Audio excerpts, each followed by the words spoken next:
Halo, selamat datang di channel Tutor Eduka. Untuk konten hari ini, saya akan menjelaskan bagaimana caranya membuat jurnal perusahaan jasa dengan data neraca awal seperti berikut ini. Seperti ini. Di mana dalam neraca awal terdapat kolom nomor akun, keterangan yang berisi dengan nama-nama akun, lalu kolom debit yang berisi dengan saldo awal akun, lalu kolom kredit lengkap dengan saldo awalnya juga. Berikutnya, sebelum kita lanjut ke membuat kolom jurnal, beri nama dahulu sheet 1 ini menjadi neraca awal, lalu kita akan beri nama ring pada neraca awal ini dari A5 nomor akun sampai dengan kolom kredit, lalu ke bawah sampai dengan baris 24 kecuali baris jumlah. Nah, untuk membuat nama ring pada neraca awal ini, kita langsung masuk saja ke bagian namebook. Di sini namebook ini kita klik, lalu kita beri nama kode, lalu jangan lupa di enter untuk mengaktifkan nama ringnya, sehingga pada saat kita blok seperti ini, maka nama ringnya akan berubah menjadi kode. Selanjutnya kita akan copy dari judul tabel sampai dengan kepala kolom tabelnya. Kita copy, lalu masuk ke sheet 2, letakkan kursornya di A1, lalu masuk ke bagian paste. Nah, ini kita klik tanda panahnya, lalu pilih bagian keep short column width. Ya, ini fungsinya adalah untuk supaya tidak merubah ukuran kolom aslinya. Ya, ini klik seperti ini jadinya. Oke, saya lebarkan dahulu. Kita akan tambahkan beberapa kolom di sini. Nah, kita klik di sel A5, lalu kita sisipkan kolom baru, insert kolom. Nah, di sini kita akan beri nama kolomnya adalah tanggal. Nah, di sini kita akan mengetik tanggal transaksinya. Oke, kita sesuaikan dahulu. Ya, kita beri warna yang sama. Nah, berikutnya adalah di bagian kolom debit, kita sisipkan dua kolom baru. Ya, insert kolom. Oke.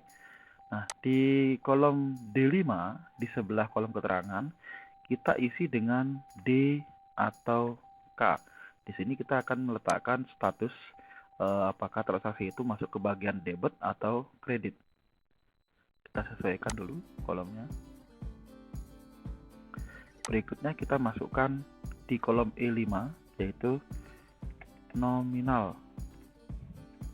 Nah, di sini kita akan memasukkan nominal transaksinya. Ya, kita sesuaikan dulu seperti ini. Nah, lalu berikutnya kita rapikan dahulu. Setelah rapi, langkah berikutnya adalah kita akan memberikan fungsi. Jadi setiap kita membuat data di bagian ini, di bagian isian datanya, itu akan secara otomatis terborder. Nah, caranya adalah pertama,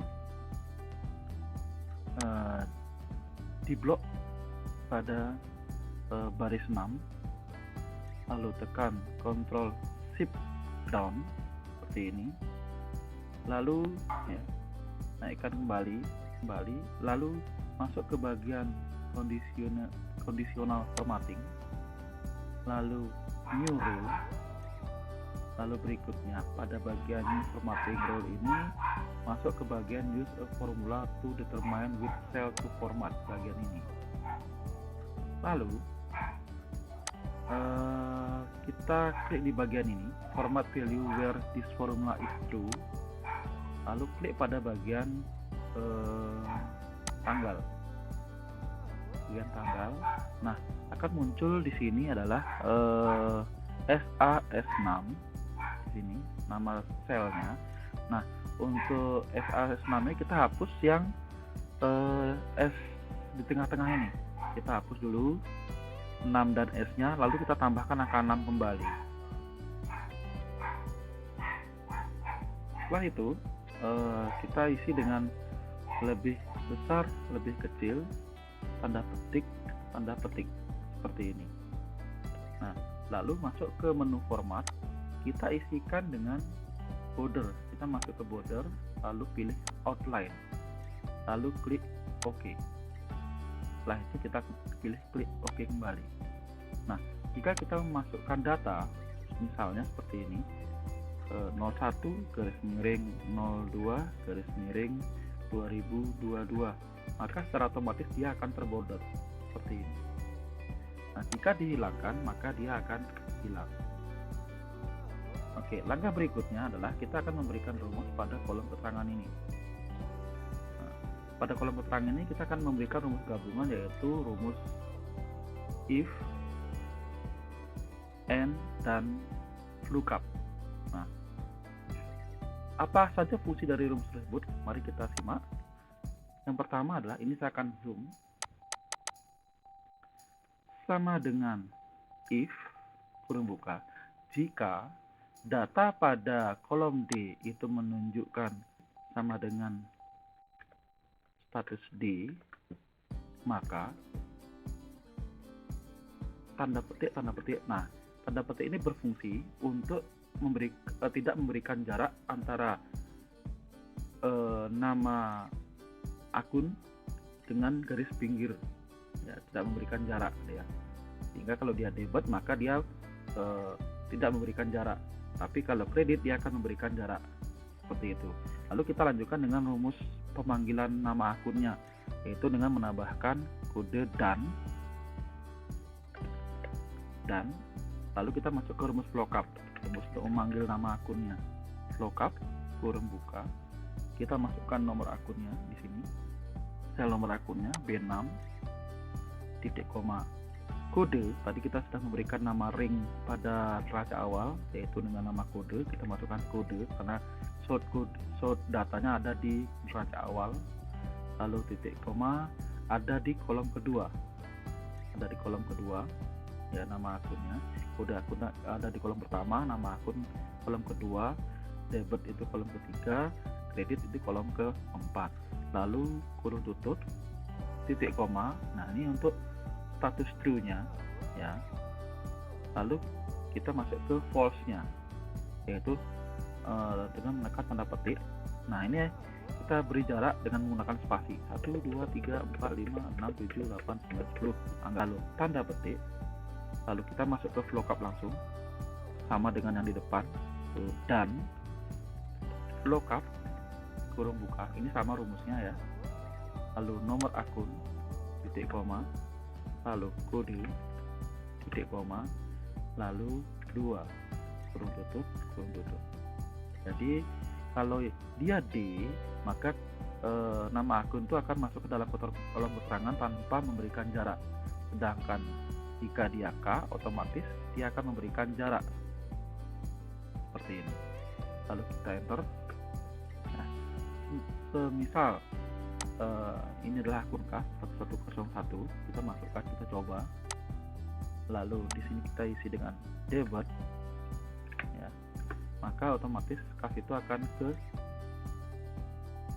pinggir mendekati garis tabelnya, garis kolomnya. Kalau kita klik kredit, maka dia akan menjauh dari garis tabelnya atau garis kolomnya. Itu seperti itu fungsinya. Oke, lalu berikutnya kita akan memberikan rumus pada kolom debit dan kolom kredit. Nah, di kolom debit ini kita menggunakan rumus if. Nah, rumusnya adalah, saya akan besarkan, nah, sama dengan if, kurung buka, jika kolom debit itu menunjukkan status debit D, maka dia akan menunjukkan angka atau data di kolom nominal. Jika tidak, maka dia menunjukkan angka 0. Lalu kita beri kurung tutup seperti ini, enter. Berikutnya di kolom kredit kebalikannya, sama dengan if kurung buka, jika kolom debit kredit ini menunjukkan status kredit, nah, jangan lupa tanda petik ya, karena dia berupa huruf, titik koma, maka dia akan menunjukkan data di kolom nominal. Jika tidak, maka dia 0, kurung tutup, enter. Nah, kita akan coba jika kita ketikkan nominal di sini, sedangkan statusnya di sini saya ganti menjadi debit, dia akan otomatis masuk ke kolom debit. Contoh, misalnya jadi pemasukan sebesar 2 juta rupiah. Maka secara otomatis dia akan masuk ke dalam kolom debit.